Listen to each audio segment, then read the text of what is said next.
नमस्ते, मैं हूँ डॉक्टर स्मिता भूषण काये, एमडी पंचकर्मा फ्रॉम केरला। मैं एक आयुर्वेदिक इनफर्टिलिटी स्पेशलिस्ट हूँ और गर्भ संस्कार कंसल्टेंट हूँ। और आज हम इस वीडियो में महिलाओं की जो रिप्रोडक्टिव सिस्टम होती है, मतलब प्रजनन संस्था होती है, उसके बारे में विस्तृत जानकारी लेने वाले हैं।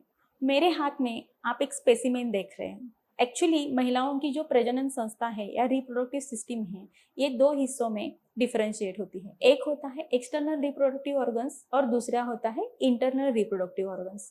तो ये जो है ये इंटरनल रिप्रोडक्टिव ऑर्गन्स का एक महत्वपूर्ण हिस्सा है। एक्चुअली एक गर्भाशय यानी यूटेरस के अलग अलग पार्ट्स और ये जो है ये वजाइनल कैनाल, ये सब मिलजुल कर इंटरनल रिप्रोडक्टिव सिस्टम बनती है। एक्चुअली ये जो पार्ट होता है ये हमारे पेल्विक एरिया में होता है, मतलब श्रोणी भाग में होता है। और इसमें अगर आप देखेंगे तो इसमें राइट और लेफ्ट साइड को दो ओवरीज होते हैं, जिसे स्त्री बीज ग्रंथि, अंडाशय ऐसे भी इनको कहा जाता है। इनके बाद आप राइट और लेफ्ट दोनों साइड में दो ट्यूब जैसा पार्ट देख रहे हैं, इसे हम फैलोपियन ट्यूब्स कहते हैं। इसे बीजवाहिनी नलिका या अंडवाहिनी नलिका ऐसे भी कहा जाता है।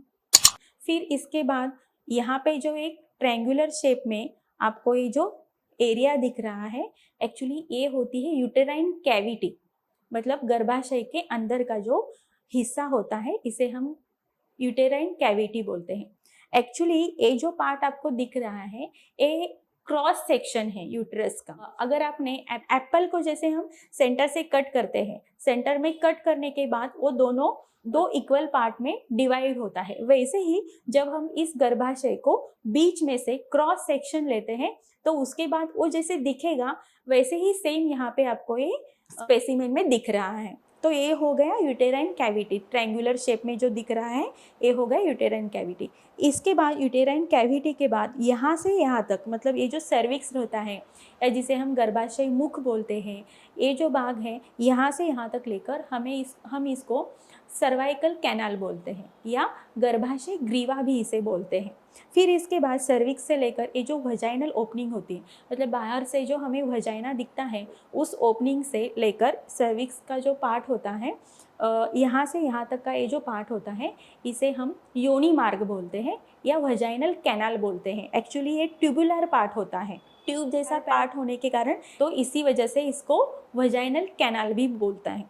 आयुर्वेदा में ये जो पार्ट है या ये जो पाथ है इसे अपत्य पथ भी कहा जाता है, क्योंकि क्या होता है जब नॉर्मल डिलीवरी होती है तो नॉर्मल डिलीवरी के दौरान जो बच्चा बाहर आता है वो इसी मार्ग से एक्सटर्नल एनवायरनमेंट में डिलीवरी के बाद वो प्रवेश करता है, इसी वजह से इसे अपत्य पथ भी कहा जाता है। तो चलिए हम आज इस ऑर्गन के बारे में, हमारी रिप्रोडक्टिव सिस्टम का जो अविभाज्य घटक होता है, इसके अलग अलग अंगों के बारे में विस्तृत जानकारी इस वीडियो में देखने वाले हैं। इस वीडियो को अंत तक जरूर देखिए। तो जैसे कि मैंने बोला था कि यूट्रस में दोनों साइड में, मतलब राइट और लेफ्ट साइड को दो ओवरीज होते हैं। इनका जो साइज और शेप जो रहता है वो ओवल शेप रहता है और इनकी जो साइज रहती है वो 3x2x1 सेंटीमीटर रहते हैं। एक्चुअली ये जो ओवरीज होते हैं इन्हें प्राइमरी सेक्सुअल ऑर्गन्स कहा जाता है और इनमें से ईस्ट्रोजेन और प्रोजेस्टेरोन नामक दो हार्मोन्स भी तैयार किए जाते हैं और इसी से ओवम, मतलब जो परिपक्व स्त्री बीज होता है वो इससे जब रिलीज होता है, मतलब जब ओव्यूलेशन होता है पीरियड्स के 12 to 16 डेज में जो ओव्यूलेशन का टाइम होता है और उस दौरान जो ओवम बाहर निकलता है जिसे हम बीजोत्सर्ग या ओव्यूलेशन कहते हैं, उसी के बाद ही प्रेगनेंसी के चांसेस बढ़ जाते हैं। तो ये हो गया ये ओवरीज का काम। दूसरा, इनके दोनों ओवरीज के ऊपर हम देख रहे हैं कि ये जो दो ट्यूबुलर पार्ट्स होते हैं जिसे हम फैलोपियन ट्यूब्स या बीजवाहिनी नलिका बोलते हैं। तो बीजवाहिनी नलिका मतलब क्या होता है कि जब यहाँ से ओवरी से ओव्यूलेशन होने के बाद जब ओवम बाहर निकलता है, मतलब स्त्री बीज बाहर निकलता है, तो यहाँ से उसका वहन किया जाता है अंदर, इसी वजह से इनको बीजवाहिनी नलिका बोलते हैं। एक्चुअली ये जो फैलोपियन ट्यूब्स होती है ये 3 हिस्सों में इनका डिवाइडेशन होता है। यहाँ से यहाँ तक का जो पार्ट है इनको इन्फेंटिबुलर पार्ट बोलते हैं। बीच में का जो 1/2 पार्ट है इसे एम्प्यूला कहते हैं, और यहाँ का जो 1/3 पार्ट होता है इसे इस्थमस कहा जाता है। ये जो इन्फंडिबुलर पार्ट होता है, इनका जो एंड पार्ट होता है, यहाँ पे फिम्ब्रियल एंड होता है, मतलब यहाँ पे हमारे जैसे फिंगर्स होते हैं वैसे ही यहाँ पे कुछ स्ट्रक्चर होता है जिसे फिम्ब्रिया कहा जाता है। ये जो फिम्ब्रिया होती है वो क्या करती है, ये ओवरी से जब ओवम बाहर निकलता है यानी ओव्यूलेशन के बाद जो ओवम होता है, इनको पिकअप करने का काम फिम्ब्रियल एंड होता है वो करता है, मतलब वो उनको अंदर खींच लेता है, सक करता है। फिर उसके बाद ये जो स्त्री बीज या ओवम रहता है उसकी जर्नी अंदर स्टार्ट हो जाती है।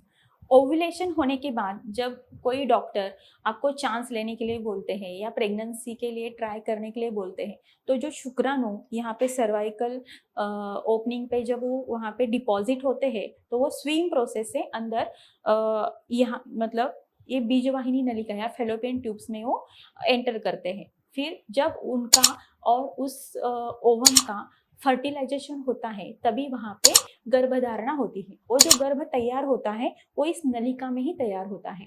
फिर बाद में ये जो फर्टिलाइज्ड एग रहता है वो ट्रैवल करते हुए वो इस गर्भाशय में पहुंच जाता है। अभी हम इस गर्भाशय के बारे में जानकारी लेंगे। जैसा कि मैंने कहा था कि फर्टिलाइजेशन के बाद ये जो एम्ब्रियो रहता है वो ट्रैवल करके यूटेराइन कैविटी में वो प्रवेश करता है। तो ये जो कैविटी जो होती है वो एम्ब्रियो के डेवलपमेंट के लिए ही इसकी रचना बनाई गई है। इसके 3 पार्ट होते हैं। एक अंदर का जो हिस्सा होता है इसे पेरीमेट्रियम कहा जाता है, मिडल मस्कुलर पार्ट रहता है जिसे मायोमेट्रियम कहा जाता है, और उसके ऊपर एंडोमेट्रियम।